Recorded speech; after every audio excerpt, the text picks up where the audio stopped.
Station पर से मुलाकात हो जाएगी। हमारी दावत तो कबूल नहीं की थी उसने। हाँ, और वैसे भी अहमद से मिले हुए काफी दिन भी हो गए थे। डिस्टर्ब करने की माफी चाहता हूँ सादरी साहब, क्या आपसे बात हो सकती है? इम्पोर्टेंट बात है। हाँ जरूर। सादरी, आखिर मसला क्या है? तुम कल से किन चक्रों में लगे हुए हो? कोई परेशानी है तो मुझसे शेयर करो। तुम परेशान मत हो डार्लिंग, बस प्रेस कॉन्फ्रेंस के सिलसिले में कुछ बातें करनी है। तुम रिलैक्स रहो प्लीज।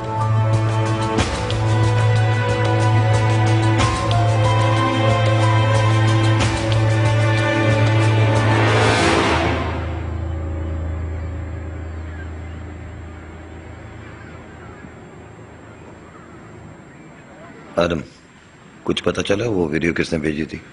फिलहाल तो कुछ कहा नहीं जा सकता। जिसने भी हरकत की है बहुत जल्द पकड़ा जाएगा। आईपी एड्रेस का पता नहीं चला है अभी तक, लेकिन बहुत जल्द हमें कामयाबी मिल जाएगी। जल्दी करो, इससे पहले कि ये मामला प्रेस तक पहुंच जाए, वरना बहुत बुरा होगा। प्रेस को फिलहाल कोई भी खबर नहीं है। ये तो एक सादा सा मामला है। कीमत वसूल करना चाह रही है वो। इसके बावजूद मुझे वो वीडियो खतरे की घंटी लग रही है। कहीं ऐसा ना हो आप किसी बड़ी मुसीबत में फंस जाए और उससे निकलना नामुमकिन हो जाए फिर आपके लिए। सादरी साहब, कहीं कुछ ऐसा तो नहीं जो आप छुपा रहे हो हमसे? सादरी, एडम पे तुम एतमाद कर सकते हो। इससे कुछ छुपाओगे तो मुश्किल हो जाएगी।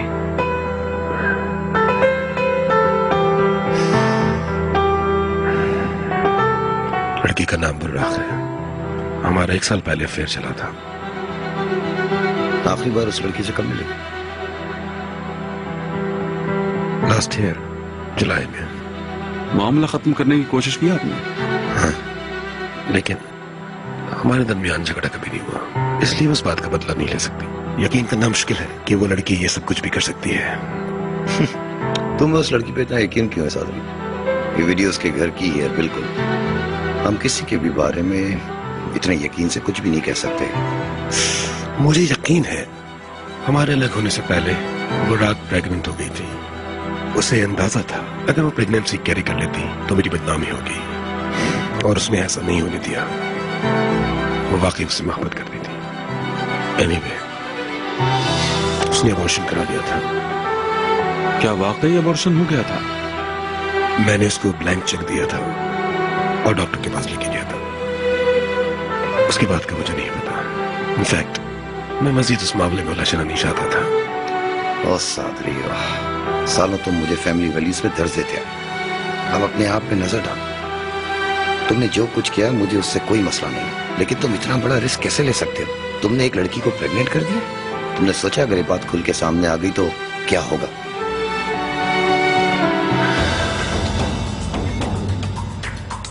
और मैं सिमरा को खोना नहीं चाहता था। मेरा और उसका 30 साल का साथ है, और मैं इस हकीकत को कभी बर्दाश्त नहीं कर पाती। मैं बच्चों से नजरें मिलाने के लायक नहीं रहता, और ये बात किसी को भी पता नहीं चलनी चाहिए। खुदा ना मेरी मदद करो। मैडम, जाओ और उस लड़की को कहीं से भी ढूंढ के लेके आओ। एक एक बात पूछो उससे, क्या पता उसे कोई और ये सब करने को कह रहा हो। ये भी बहुत मुमकिन है। Okay.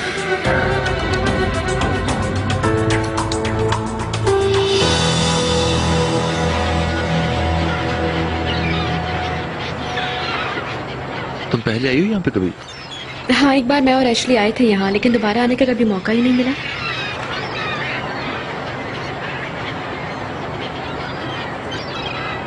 Nice place, isn't it? शुक्र है एम्ब्रे तुम्हें ये जगह पसंद आई, वरना बाद में मुझे शर्मिंदगी होती। ऐसा नहीं है, और कभी मेरे बारे में ऐसा सोचना भी मत। तुम्हारे साथ मुझे सब कुछ अच्छा लगता है। My pleasure.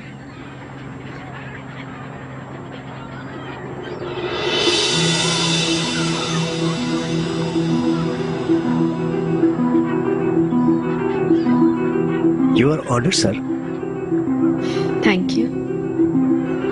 मुझे बताओ, नॉन स्पाइसी में सबसे बेस्ट क्या है? नहीं, मैं ऑर्डर करती हूँ। मुझे स्टेक बहुत पसंद है यहाँ का, वही बना के लाइएगा, मगर थोड़ा सा स्पाइसी।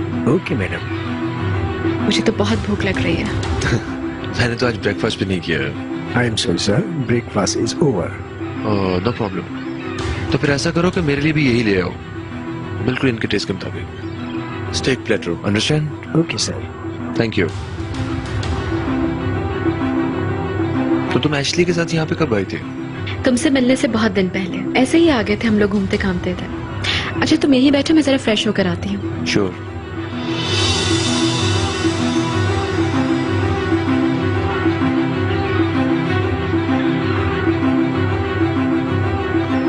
एक्सक्यूज मी, हम लोग उस टेबल पे बैठे हैं, लेकिन वहाँ पे नाइट फ्लाई है, जरा पहुँचा दो। ओके मैडम, अभी पहुंच जाएगी।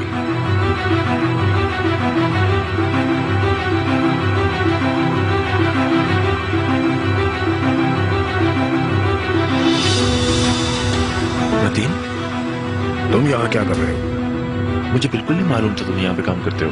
अब तो पता चल गया ना, अब क्या करोगे तुम? मेरी बात सुनो, तमाशे की जरूरत नहीं है। बेशरम इंसान, तुम्हारी जरूरत कैसी हुई कि तुम यहाँ आओ मेरी बहन की जिंदगी तबाह करके? हैं? तुम्हें चैन नहीं मिला? बेचारी को इस हाल में पहुंचाने वाले तुम हो। प्लीज मतीन, ऐसा मत करो तुम। मरते मरते बची है वो, और अब माजूर होकर बिस्तर पे पड़ी है। इस सब के जिम्मेदार तुम हो। मैं तुम्हें सारी जिंदगी माफ नहीं कर सकता। मतीन मुझे प्लीज माफ कर दो। तुमने एक बार भी उसकी खैरियत मालूम करने की कोशिश नहीं की। तुम्हारा इंतजार करते करते थक गए। देखो मतीन, मुझे सरपल से मिलना था, मुझे उससे बात करनी थी, लेकिन मुझे उससे किसी ने मिलने ही नहीं दिया। मेरी बहन का नाम मत लो, मुझे नफरत है तुमसे और तुम्हारे खानदान से। क्या हुआ? मेरे पास मतीन, मतीन,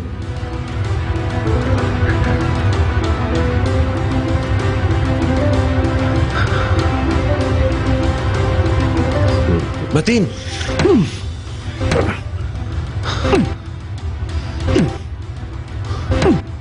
मतीन, ठहरो, क्या कर रहे हो? अरे पुलिस को बुलाओ। नहीं पुलिस नहीं, मेरी गाड़ी है, मैं खुद ही देख लूंगा। पुलिस को बुलाने की जरूरत नहीं है। ये रही तुम्हारी कार, दफा हो जाओ। तब तक नहीं जाऊंगा जब तक मेरी बात नहीं सुनोगे। क्या सुनूं तुम्हारी? क्या दोबारा मुझे पैसों से खरीदना चाहते हो? तुम्हें सब कुछ दौलत का खेल लगता है ना? इसी दौलत के बदले तुमने मेरे खानदान को खामोश कराने की तुमने ही कोशिश की थी ना? मैं अपनी बहन को तो नहीं बचा सका, मगर तुम अब मुझे नहीं खरीद सकते। आइंदा कभी मेरे सामने नहीं आना, मैं तुम्हें देखना नहीं चाहता। मतीन, मुझे तुम जितना ही अफसोस है। अफसोस? अगर तुम्हें अफसोस होता ना तो कम से कम एक बार तुम मुझसे कॉल जरूर करते, लेकिन ऐसा नहीं किया। तुम तो इंसान ही नहीं हो।